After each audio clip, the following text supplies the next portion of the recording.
اتمنى ان مفيش اي حد يصحى دلوقتي. بتعملي ايه؟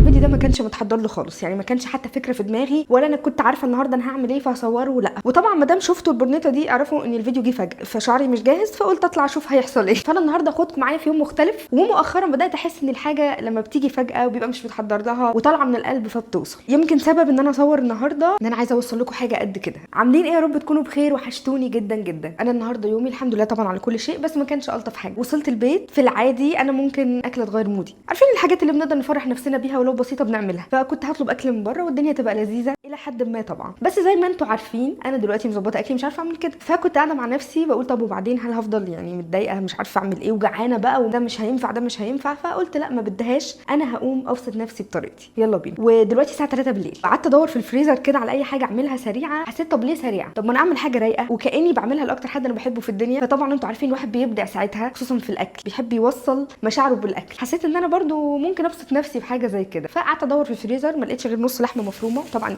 ده نعمه الحمد لله. انا عايزه احس ان انا عملت حاجه فيها مجهود عشان يبسطني، مش بس في الاكله، في فكره ان انا قمت اعمل حاجه. انا بحب الطبخ جدا على فكره. تعالوا بقى نبدا الباربيكيو بتاعنا من اوله بما اني لوحدي. يلا بينا نجيب البوله بتاعتنا. بالمناسبه البوله دي جديده يا جماعه، قولوا رايكم فيها، انا عشان بعشق الرمادي. هحاول طبعا افك اللحمه لان هي مجمده زي ما قلت لكم. هاجي لكم. بالنسبه لي بقى في تريكات كده مهمه قوي في الشوي، اهم من اللحمه والفراخ، زي السلطه دي. تعالوا اوريكم عاملينها ازاي، تحفه.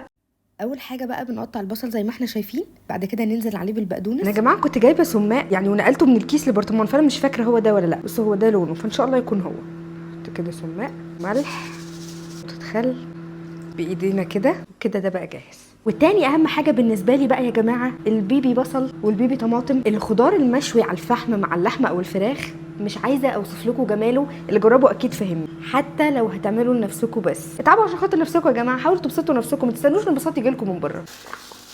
نص كيلو لحمه يا جماعه بياخد بصله، نضربها كده ناعم في الكبه وبعدين نصفي ميتها على الاخر وننزل بيها. ما كنتش عامله حساب الشوي وما كانش عندي بقى تدوش ومش عارفه ايه والكلام ده، فجبت كده حته ليا ونزلت بيها على الكفته. اللحمه يا جماعه عشان ما تتعبوش نفسكم ملح وفلفل. عندكم بقى حته جوز الطيب بسيط ماشي، عندكم حته حبهان مطحون مش كتير اوكي، مش عايزين نغير طعم اللحمه. نجيب اكبر مبشره عندنا ونعجن الكلام ده كله مع بعض.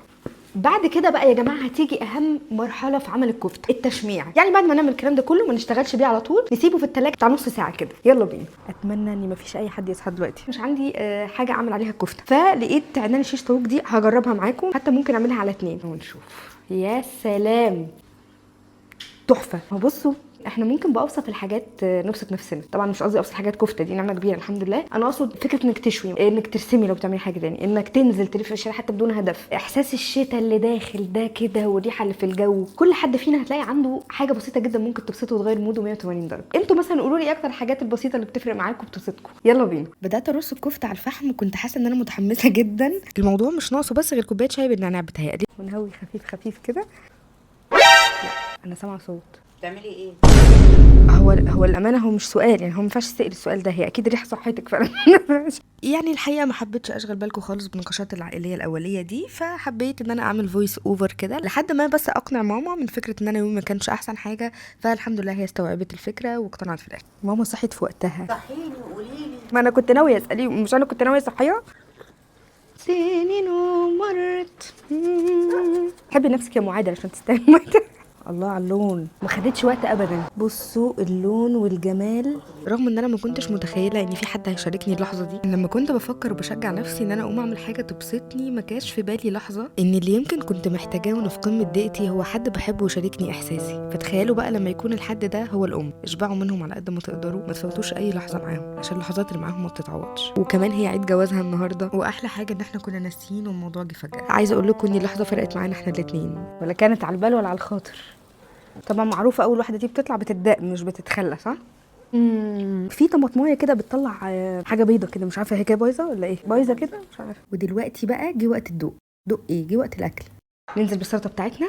ده يتاكل ازاي بقى؟ عيش سخن كده، تعالوا نحط فيه بقى كده الصباع، بصوا عامل ازاي. سلطه كده، لا الطحينه كده من اللي قلبكم يحبها، قوام مفيش بعد كده. وما ننساش البصله مشويه، ورقه كده. ده بينزل في القلب مش المعده، مش هيغير المود، ده هيغيركم شخصيا. انا كنت متضايقه من ايه؟ مش هقول لكم بقى قوموا اعملوها حالا، قوموا اعملوا اي حاجه بتبسطكم حالا. نسيت اقول حاجه مهمه جدا، مش معنى نسيت اني ما اقولهاش خالص، هبهركم.